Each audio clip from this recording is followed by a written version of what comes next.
So this video today is going to be about something that I've been thinking about this for quite some time, and I think it's actually something that holds photographers back from finding their own creative style.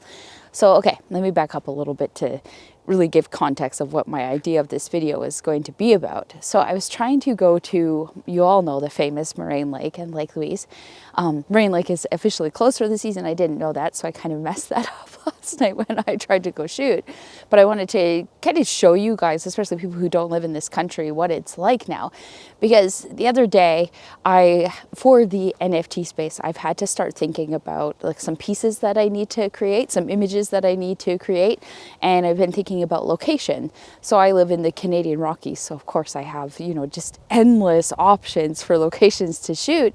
And then I started thinking about the popular ones like Pito Lake, Moraine Lake, Lake Louise, just trying to visualize these scenes for one of my pieces that I want to sell. But there's just something about it now that it just doesn't feel right for me anymore. Like I feel like if I went up to Moraine Lake and, did this self-portrait that I had, like an idea, that it just doesn't have the same touch to it, like the same Sarah Lindsay photography touch that it should. And I hope that this doesn't offend anybody, because I think the popular locations are great, and I love the idea that tourists can come here and they get to see these places that they've dreamed of. Like Moraine Lake is beautiful for many, many reasons. Of course, we want to share this with people. So I feel like a little bit torn. Maybe I feel a bit like an asshole saying this, but I find if we just get trapped in going to the popular locations of different countries, it's not just limited to Canada, maybe that is not helping us be very creative, or especially on a business side. Maybe it just doesn't help you, build your own brand. It's just kind of building the same thing that everybody else does. I am very fortunate that I live where I live. I live in the Canadian Rockies. And I've been thinking about this I've been thinking about this a lot lately, because I'm thinking about moving, obviously. And it's, it's hard to say goodbye to a place like this because it's just beautiful, endless photography options. But I feel like I could create Sarah Lindsay content, pretty much anywhere in the world. It doesn't really matter the scene. And I think it's even better if you set off and, find places or locations.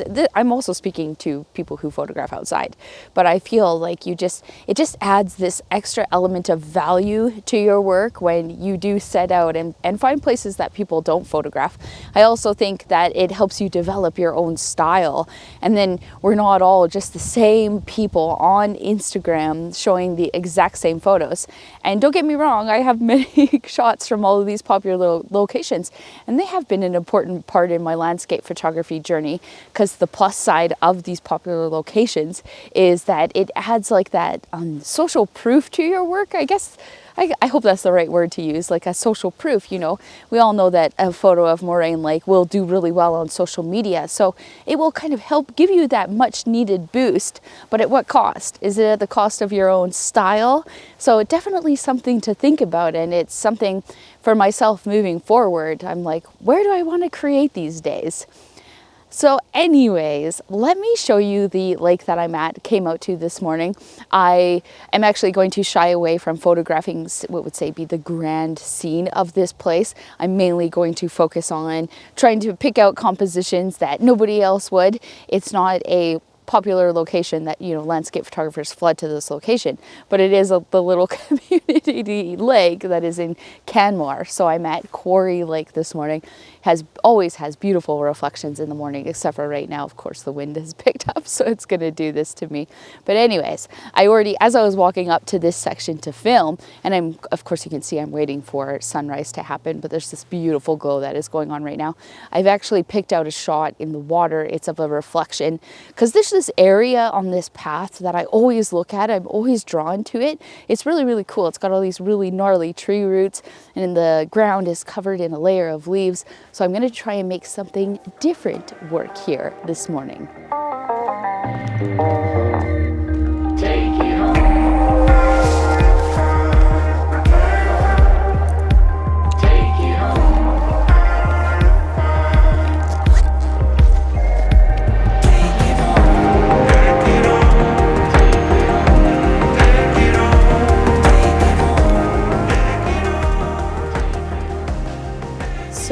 this is my main composition. This is the idea that I had. Let me zoom out to show you the lake. I mean, it's just absolutely gorgeous, full of reflections. There's so many images to be created here. I live really, really close to this area, but instead of photographing, say, the grand scene, I'm actually focusing on things that I've been eyeing up for quite some time. So I really, really like this bit in the foreground here with the roots and all the different colored leaves, and then that is the reflection there that you see of the mountain peak. I'm waiting just a little bit longer for some light to hit that peak, but if it doesn't, that's okay, because I still think that this works as a shot. And I'm likely, since I'm on the tripod, I'm going to be shooting this at about f11, f16. And my shutter speed, I hope that it is, well, I don't hope, I'm going to make it be a little bit longer so that it completely smooths out the water and there's no ripples in it. We've gone a long way. Now take it home. Take it home. Now take it home.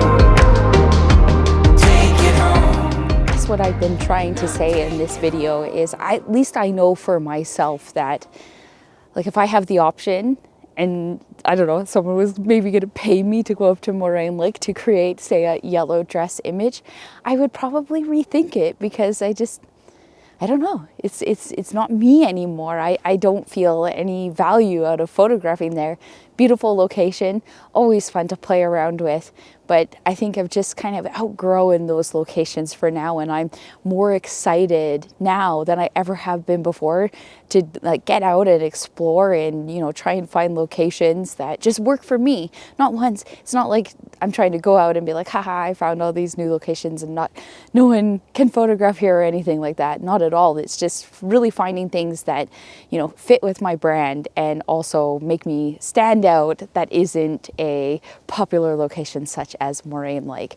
It is pretty crazy what is happening with those locations now as the years go on.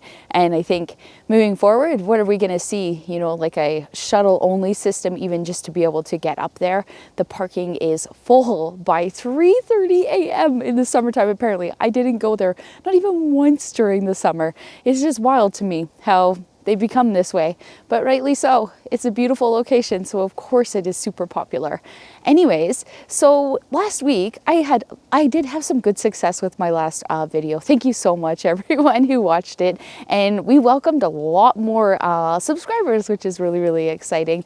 So thank you all for watching it. Thank you for subscribing. I'm really, really happy that you're here. You're helping me grow on my own YouTube journey, and we always talk about that there's not enough female landscape photographers on YouTube, so I am here and I am trying to break that and show that us ladies are doing just what all the other YouTubers are doing. As always, I'm going to share some images at the end of the video. Right now, I'm just going to carry on photographing because that's what I like to do without filming, and I will talk to you guys next week. Bye.